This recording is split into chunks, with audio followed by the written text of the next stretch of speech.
അമ്പലമുറ്റങ്ങളിലും സാംസ്കാരിക വേദികളിലും ഒരുപോലെ സ്ഥാനം പിടിച്ചിട്ടുള്ള തുള്ളലിനെ ജനപ്രിയമാക്കുന്നത് നർമ്മത്തിൽ പൊതിഞ്ഞ അതിലെ സാമൂഹിക വിശകലനവും വിമർശനവുമാണ്. ഇവ രണ്ടും സമാസമം ചേർത്ത് മികവുറ്റ രീതിയിൽ കലോത്സവ വേദിയിൽ കുട്ടികൾ തുള്ളൽ അവതരിപ്പിച്ചു. കാണികൾക്കും അത് നവ്യാനുഭവമായി മാറി. സാധാരണക്കാരന്റെ കഥകളി എന്ന വിളിപ്പേരുള്ള ഓട്ടംതുള്ളലിന് രൂപം നൽകിയത് 18ാം നൂറ്റാണ്ടിൽ കവി കുഞ്ചൻ നമ്പ്യാരാണ്. കഥകളിയുടേതിന് സാമ്യമുള്ള ഉടുത്തുകെട്ടാണ് ഈ തുള്ളലിനും ഉപയോഗിക്കുന്നത്. കിരീടം, ശരീരത്തിനെയും വയറിനെയും മറയ്ക്കുന്ന മാർമാലകൾ, കഴുത്താവട്ടവും കയ്യിൽ തോൾക്കൂട്ടവും, അരയിൽ അമ്പലപ്പുഴക്കോണകം എന്നറിയപ്പെടുന്ന നാടൻ തുണികൾ കൊണ്ടുള്ള പാവാടയും, ഒപ്പം ഒരു കരമുണ്ടും, കാലിൽ ചിലങ്കകളും കഴിഞ്ഞു ഉടുത്തുകെട്ട്.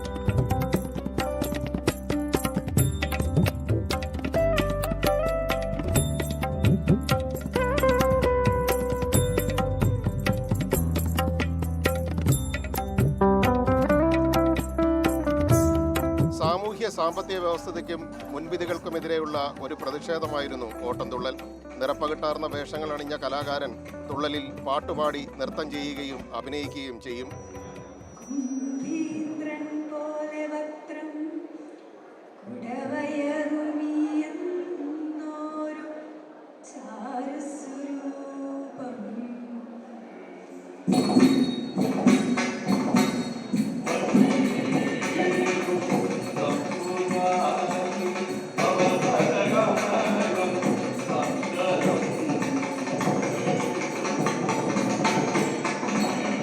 പശ്ചാത്തലത്തിൽ തുള്ളൽ പാട്ടുകാരനും ഇലത്താളവും മൃദംഗവും അല്ലെങ്കിൽ തൊപ്പിമദ്ദളവും തുള്ളൽ കലാകാരന് പിന്തുണ നൽകും.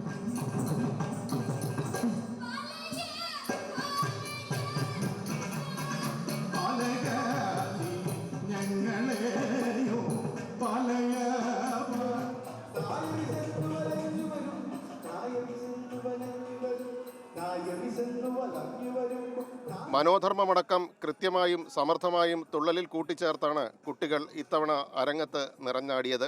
പഠിച്ചതിനപ്പുറം മനോധർമ്മവും കൂട്ടിച്ചേർത്താണ് കുട്ടികൾ തുള്ളൽ വേദിയിൽ നിറഞ്ഞാടിയത്. തുള്ളൽ വേദിയിൽ നിന്നും ക്യാമറാമാൻ ആദർശിനൊപ്പം AV രാജേഷ്, അമൃത ന്യൂസ്.